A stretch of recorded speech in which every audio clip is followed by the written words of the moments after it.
Hello and welcome to Zimstick Media.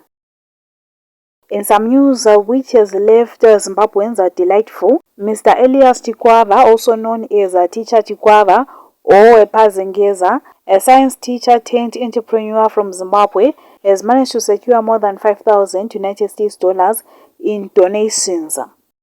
He is known for cooking and selling salsa in Harare's Copacabana area to support his family, particularly his 24-year-old son, who lives with epilepsy and is deaf and unable to speak.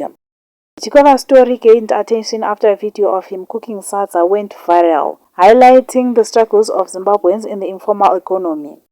A GoFundMe campaign was set up to support him, which has exceeded its goal of $5,000 United States. To thank is Zimbabwean businesswoman Olinda Chapel, who organized the GoFundMe and actually donated $1,200 United States, leading to donations from other people.